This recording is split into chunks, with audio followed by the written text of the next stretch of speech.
Hi, Jeff here from Weebo Botanical, and in this video I wanted to do a little bit of a garden tour. I haven't really made a video, haven't recorded the video in a little over 2 months I think it is, although I did put up a citrus video the other week that was recorded a few months ago. So I thought I'd just do a little bit of a tour of the garden, show what my local natives are doing, show what vegetables I'm growing, what my sort of spring crops are, and what I'm doing to prepare growing forward into summer. So, without further ado, I'll show you around.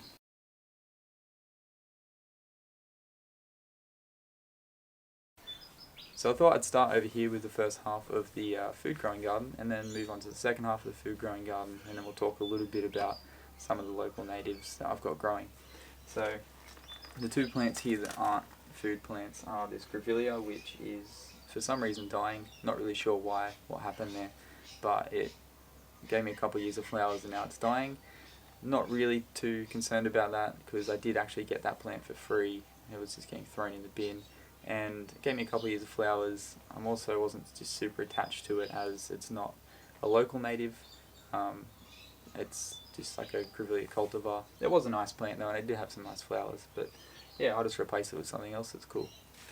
The other thing I have here is a green flowering kangaroo paw. Again, not a local native, but I think it's quite neat. I got it on clearance, so it looked pretty scraggly when I got it a couple of years ago, and it's given me 2 seasons now with really nice flowers, so really happy with that. I'll sort of get some shots of the flowers. Most of them are finished up, there's a couple still going strong.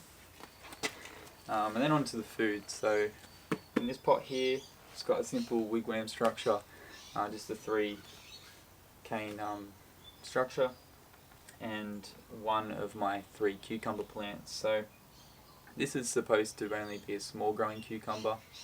The fruits, I think, are just a normal size cucumber, I think like 20 centimeters ish, but the plant itself should only get about 60 centimeters high or long, which is why I've just created this small simple structure, and I'll just trail it around. Well, if it doesn't do it itself, I'll just train it up that structure.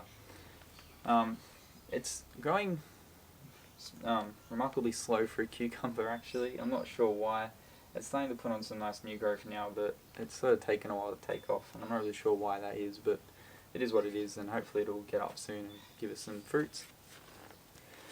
In this grow bag here, I've got this stray lettuce, which I just transplanted in there because in another grow bag I had a lot of lettuce and there was too much, so I just sort of spread them around.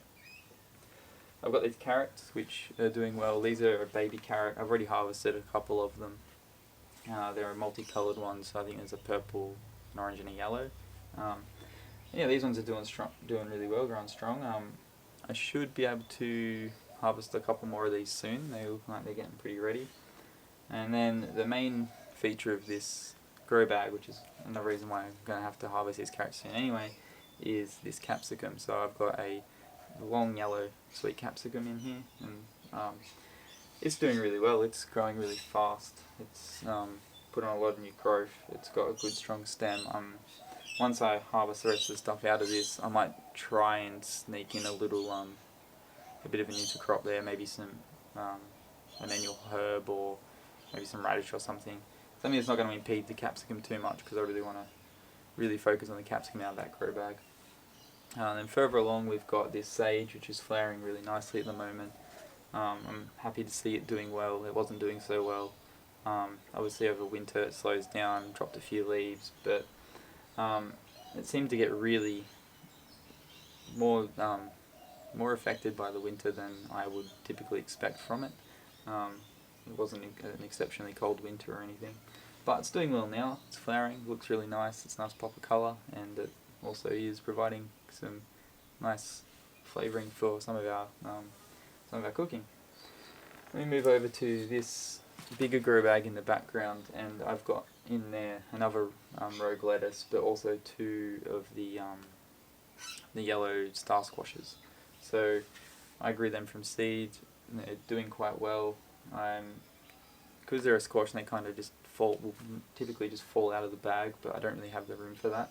I've added this structure with just some twine, and all I'm going to do there is once it starts to get a bit bigger and trail over, I'm just going to sort of rest it on the twine, just so it essentially try and grow it up as opposed to along just sprawling out.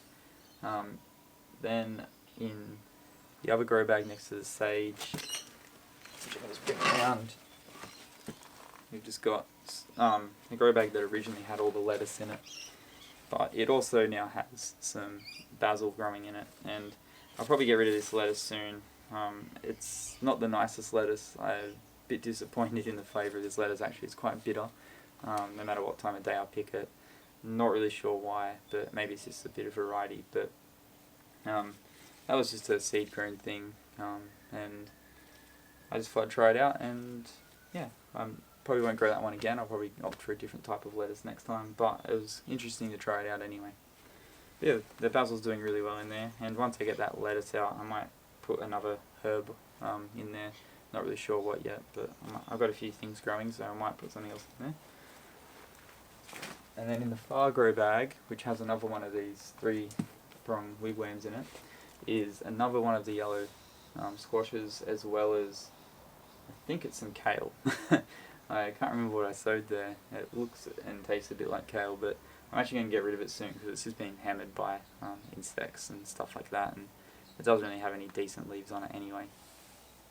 So now we'll move over to the other food growing area, and then we'll look at some of the native plants around. Alright, so this is kind of the bigger section of growing food that I've got going on at the moment, and I've got quite a bit going on. So I recently acquired these like little raised beddy type things. So essentially it's a big pot on wheels, but the design's kind of interesting. They don't have any drainage holes on the bottoms, but they do a little bit up. They kind of remind me of a wicking bed, the way that they're sort of set up, but yeah, it's quite interesting. They seem to hold enough water but not too much water, which is really good. So, and all the plants I've put in are doing really well.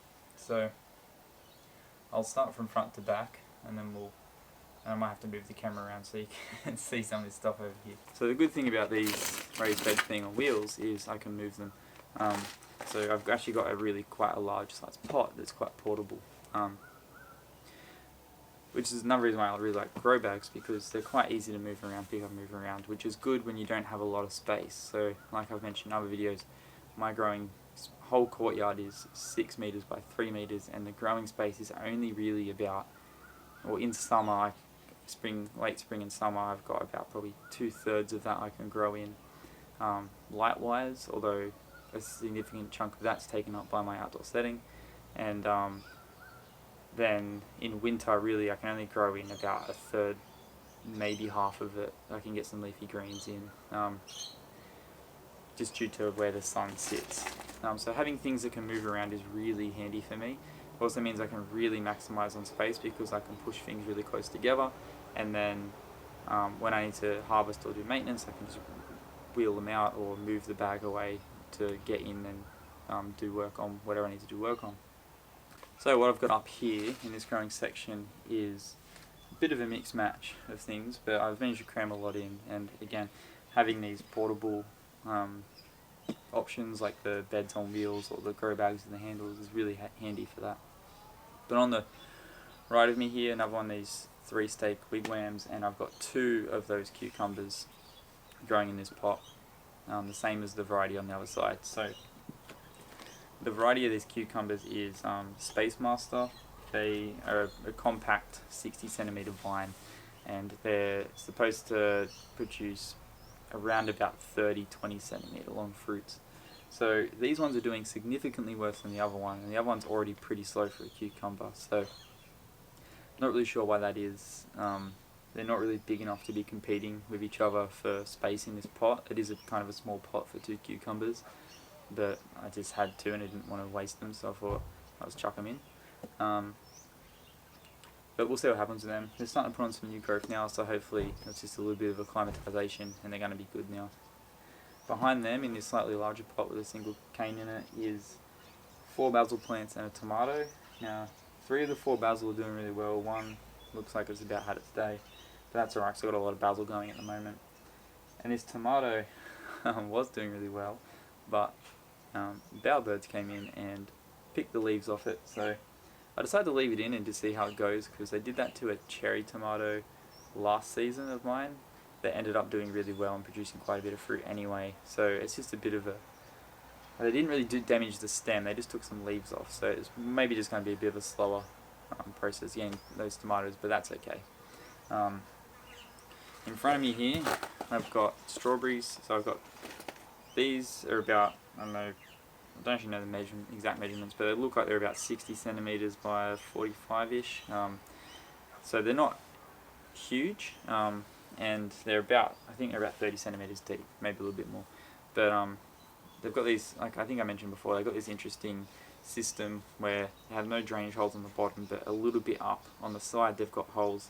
So the water can kind of pool in the bottom, but it's going to get to a point where it's going to overflow, and like it kind of reminds me of a wicking bed. Maybe I should have done something similar to a wicking bed in my setup, but I kind of just went straight in with the mix to see how they went, because I wanted to test these out just straight as they are to see if I want to get more. So I've got 3 currently which I'm testing with different stuff. This one has strawberries, like I said, they're doing really well. I've also got a row of lettuce down the center, so I've got this just like a red leaf lettuce. It's like a loose leaf variety, so I can pick them as it's going and get a few harvests out of the same plants. They're doing really well. This is a much nicer lettuce than the other lettuce I have. I sort of don't ever get it in the kitchen though, because I tend to snack on it while I'm out here doing stuff. But yeah, my strawberries are doing really well. I've had a couple of very small harvests already, with like 2 or 3 strawberries. But I've got a lot of flowers coming on, a lot of fruits coming on. I don't have enough of my netting bags to protect them all at the moment, so I'm going to have to get more of them.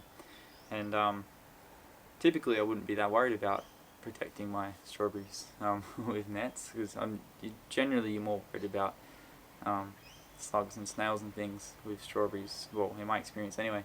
But the bowerbirds here, as well as tomato leaves, really like to eat my strawberries when they're just about coming on ripe, so they're not quite ripe enough to pick, but they're still a little bit ripe. And that's a bit frustrating, so I've decided I'm just going to have to net a lot of my fruits and see if I can get a bit more of a harvest out of them that way. To my left here is my citrus, which I just put a video about repotting out last week, and I'm really happy with how this came out. This citrus, like, if you look at it in that video compared to what it is now, it's put on a lot of new growth. It flowered really well this year, and there's actually some fruits coming on, and I didn't expect to get fruits out of this until maybe next season, but I'm pleasantly surprised by that. I've just noticed there's a cool little weevil hanging out on it too, which is really nice, because that's a great little insect to have in the garden. But we've got another one of these raised beds on wheels in here. I'm going to come around the other side in a second, but I thought I'd show you this side because it's quite a dense planter at the moment. I've got this interesting tomato variety, which quite honestly I'm not really that sure about. It's doing really well, and I know it's going to give me some fruits. It's already flowering. It's just really kind of interesting. So the variety is blueberries, like, which I love blueberries, so I thought I have to give this a go. But also what's really weird about it is it creates cherry tomatoes around 1 centimeter, which is just like, it's a really small tomato. It's and they're not fully red, they're kind of like a little bit dark, they kind of look a bit like a blueberry. So I thought that'd be really interesting in a salad or something, but I also just thought I'll give it a go, see what it's like, and hopefully we get some cool harvest out of that. Then I've got the rest of my basil here, which is doing really well. There's quite a lot of it there. Again, I've got a row of lettuce up the center, just like I did in the strawberries. Again, they're loose leaf varieties, so there's some red and some green lettuces in there. I'll come around the other side. So the rest of what we've got going on in here is this really nice dill up the front, which is doing really well. This is a volunteer tomato. We've got some just standard garden thyme. Again, there's the lettuces. We've got some oregano growing in the back here, and this really monstrous coriander. So there was actually 2 parsley in here, but I decided to remove them so that I could plant the tomato, and I'm really happy with that decision, because I've already got some really big parsleys growing elsewhere. So the other things we have going here, all that out of the way. The other things we got going on here are blueberries. So I got nets on the fruits again. Bowerbirds want to eat all my produce, so I have to protect them. And these are just the netting bags that you slide over and just tie on. And yeah, these blueberries, this is the best year I've had on them. They flowered really well and they're producing a lot of fruits, and I'm really excited to get into those because I love blueberries. They're probably my favourite berry. And the last food bed, I'll just have to shift backwards and roll again. So this is the last of my food beds at the moment, and it's again another one of these tubs on the wheels. It is full of beans, as you can see. So we've got two bushing varieties of bean. We've got a dwarf butter bean in the back, and we've got a green French bean up the front. So this is probably a bit too densely planted, but again, this year a lot of my stuff I bought in punnets as opposed to starting from seed. I did start some seed, but I hadn't done a lot of prep to go into it, and the little bit of prep I did do, I got a lot of failures and just didn't really have a good seed starting season. So I ended up going in and just getting some punnets of things that I tried to grow by seed that didn't work. One of them was beans, and I kind of wanted to try a couple of different beans, and they're a really good crop if you do have a small space and you're trying to offset some of your food purchasing. Beans are good because they're typically high yielding and they're really, really easy to store, so you can just freeze them quite easily. Now, like I said, I've got a butter bean in the back and a French bean in the front.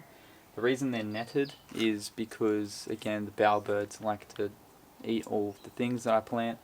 So literally 30 seconds after I walked inside, after just planting these, I looked out the window and a bowerbird had landed here and had started ripping the leaves off. So I came out, put the net on. I don't really want to have the net on these beans for too long. This is an old net, and I just want to, when I can, I try not to use netting. But I prefer to use the little small nets that you just put over your produce as opposed to a big net, but sometimes you got to get these. I do want to try and find an alternative to this and get something that's a bit easy to put on, because one of the reasons I don't like using this is because it's too big for the space I've got and it just gets stuck on everything. It's really annoying. I want to maybe make a little structure that's already got a net on it that I can just pop over the pot and go from there, as opposed to having to drape this over and it looks kind of crap and it's annoying. But yeah, but the beans are going well. Hopefully when they get up a bit I can take this net off. Once they get sort of the height that these start coming into play, I'll definitely be able to take the net off. But essentially this is another simple garden structure. It's 6 stakes, and then all you do is run some twine between the stakes, and all this does is, because these aren't a climbing variety of bean, they're just a bushing bean, is when they get up a bit it provides a bit of support against the wind. So if it gets really windy, they don't just break and fall over, they get a little bit of support from this, and that's why it's a bit loose as well, because you don't want it to be a rigid thing they just whack into, something that can just allow the wind to move them, but it's not going to, hopefully not going to snap them. So let's move on to the native plants now. So back here in amongst all the food plants, and yeah, that was it. That's a little bit of a garden tour. I did a lot of filming, so I'm going to have to try and really cut that down into something that isn't insanely long. But yeah, that's what's going on. I've got some really good food plants happening at the moment. A lot of nice growth in what I'm growing there, and some really cool stuff with the natives. I'm going to connect up the 2 growing areas with a little pathway to get to the hose. But other than that, I'm going to try and connect that all up. And where I've got just next to me here, I'm going to try and I'm going to move these blueberries into grow bags after they finish fruiting, and then I'm going to try and fit some more stuff along that little line there. But yeah, I hope you enjoy coming along and seeing what's going on in the garden.